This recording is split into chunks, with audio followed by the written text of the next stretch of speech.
Big g'day, welcome to another big edition of the RDFNL Netball Show. Yendi with you with Tara Murray from the Star Weekly, and interesting round of netball that transpired, including history in the making. Tell us how it all unfolded. It was. I was out there at Arnold's Creek Reserve, and from what I've been told, it was the first time ever Rockbank has defeated Melton Centrals in A-grade netball. Wow. That is amazing. Congratulations to the Rams. I know, they were pretty excited after the game. So it wasn't the best conditions. There was a whole lot of rain. The wind was horrible as well, which I think was across Melbourne. A lot of sports were affected. But it was quite an interesting match. It was the Rams who adjusted to the conditions better, and they were out by 7 goals at quarter time. And that first quarter proved to be the difference.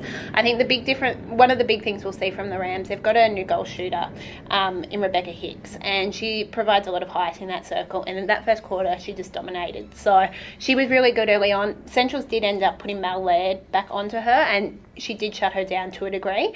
But after that, Centrals, they kept coming through all 3 quarters, but they just couldn't get any closer than the 3 goals. Mel Laird was really good in defence, but the key for Centrals was Beck Morabito. She kept them in that game. She was hitting her shots when some of the other goalers weren't, and she did everything she could, but they just couldn't get over the line. So Rams, they looked good. They've got some depth. A bit more depth than what they've had, so they switched it around. They did have 2 injuries at the defensive end, but they were able to bring players on and fill those gaps, which is probably something they couldn't do 12 months ago. I'm quite impressed with the amount of goals shot in those conditions as well. Very windy, quite wet. 85 goals shot in those conditions there is quite remarkable for both sides and as a collective. It is. Some goalers had a lot better day than others. I know Katie Hepburn at Melton Centrals would have been disappointed with her first game there. She did struggle a bit with the goals in the conditions, and in the end, but it was tough conditions for everyone, and I'm glad it was them playing netball, not me. Well, again, amazing work there by the Rams. What does that say about the Centrals? They'll bounce back from that. Look, Centrals are a little bit of unknown. They're a very, very new unit. So you look at their starting 7 from last year's preliminary final. Of those who started on the court in round 1 was only Jess May and Beck Morabito. So Mel Laird's been in that side before, so she's obviously won. Sally Portbury, who they're unsure how many games she'll play. She ended up playing the second half there. But it's about adjusting for them. It will take a little bit of time. They do have a lot of new players into that squad and players who have come up from the lower grades. So they're a little bit of an unknown this year. Probably not the Centrals we're used to seeing, which has been a pretty consistent lineup. The other big game we had on the weekend, we did see Broadford and Wallen go toe-to-toe, and what a remarkable game it was. It was. I was hoping, obviously I don't cover these 2 sides, but being their first A-grade games back since 2016, I was hoping this would give me a little bit of an indication what these 2 sides are like. But in the end, we got a thriller with Wallen getting up by 1 goal. So obviously it's sort of saying early on these 2 sides are pretty even. How they're going to shape up against the other sides will be interesting to see where they fit in the mix. So I was hoping to get a little bit of an indication where they sit. But in the end, Wallen got over the line, which was a good thing for them. And speaking with both clubs, I had the pleasure of speaking with both clubs around the RDFNL launch, and they were saying that look out, this round 1 game, the A-grade netball, that is going to be the piece of resistance. And it certainly was on the day. It lived up to all expectations of being a blockbuster and going down to 1 goal. It's quite remarkable. It is, and I know, speaking with other coaches around the league, both of them said these 2 clubs are the clubs to watch. They've got players who have got V&L experience. I think, obviously, Millie Brock at Broadford's had A&L experience as well, that little bit higher level. So you've got the mixture of there that they've brought in players with high level of skill and representation in netball, that they're not going to be pushovers, that they will be among the mix for finals. Fantastic. There was obviously one game that didn't go ahead due to poor weather, and that was Romsey and Diggers. But of course, there'll be more details around for that one as we look ahead to round 2, and we'll skim through these. We've got Diggers, Rest, and Broadford. Obviously, with Diggers not having that experience, but up against a red-hot Broadford side, it'll be keen to atone for that 1-goal loss, but we know the potential is there. Exactly, and it'll be interesting to see because Diggers Rest is a new look side as well. They've brought in several different players. They've lost some key players such as Tony Lind and Amy Carroll. So obviously they were both keys last season. So it'll be interesting to how these shape up, to see how both sides line up. Your tip for this one?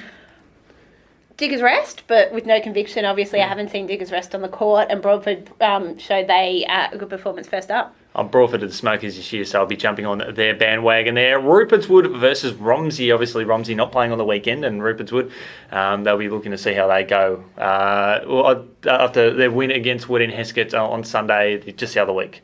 It is, yes. I think this will be an interesting one. This is another side which we don't know a lot about, so it'll be the first look at Romsey to see how they're going to line up this season. Obviously, they've had a lot of changes. From that premiership side. So it'll be interesting to see who they do have in that side, whether they've promoted a lot of girls or whether they've brought in quite a few players as well. Rupertswood were good in that opening round. For them, obviously, they were expected to beat Woodend with a lot of players they've had through their side the last few years. I'm expecting them to get over the line, but it'll be a pretty good match. Oh, yeah, winning form's good form at this stage, or the only form that's been taken on the court, and Rupertswood will be my tip. It's Rockbank versus Macedon. Yep. So Rockbank and Macedon, this could be a very interesting contest. I've seen both of these teams in the first 2 rounds, and I think Macedon is a level above still. Obviously, you've got last year's. Went through the season undefeated.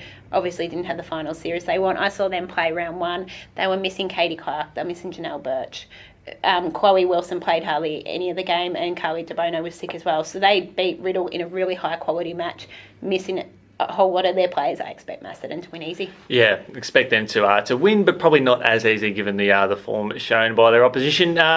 We've got Wallen and Riddle. What a game that'll be. That'll be an interesting one. You've got obviously Wallen's coming off a win, and you've got Riddle didn't get the points in round 1, but they played a brilliant game against Macedon. So I think Riddle will be a massive improver this year. Obviously, you've got Lauren Close back, Beck Caldwell in that circle are 2 big keys at either end of the court that are really going to help Riddle, which has a young core group as well. So there was quite a lot of those young players on show in round 1 and put up a good showing.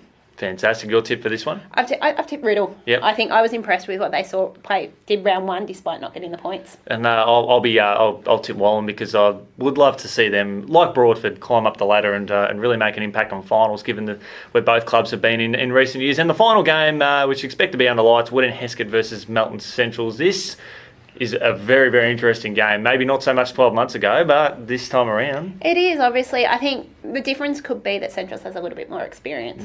You've got the likes of Beck Morabito, you've got Mel Led, that's some experience against a very young Woodend Heskett side. So both sides probably would have been disappointed with their results in round 1. Woodend probably thought they may have lost to Rupertswood, but would have hoped the margin was a bit closer. It wasn't that bad, the margin. I don't think it was only, 20-odd goals or something, so it wasn't too bad. I think it was a bit bigger than that. Oh, yeah. Yeah, you're right. Yep, but obviously, so I think both teams will be after a better showing than round 1. I think Centrals will get over the line, just had a little bit more experience in their side. I think if the Hawks are a chance to upset the apple cart a little bit, this could be the game, but not this week, unfortunately. Centrals, they just ooze class, and regardless, they've got Randy Pereira as one of the best coaches in the region. He knows how to get the best out of his players, and horrendous conditions last weekend, better conditions this weekend. We expect a more flawless performance from the Centrals, particularly with their shooting, better accuracy. I think will be good for them. Yeah, definitely. Fantastic. Well, Tara, thanks so much for joining us on this week's edition of the RDFNL Netball Show. We look forward to catching up with you next week. Thanks.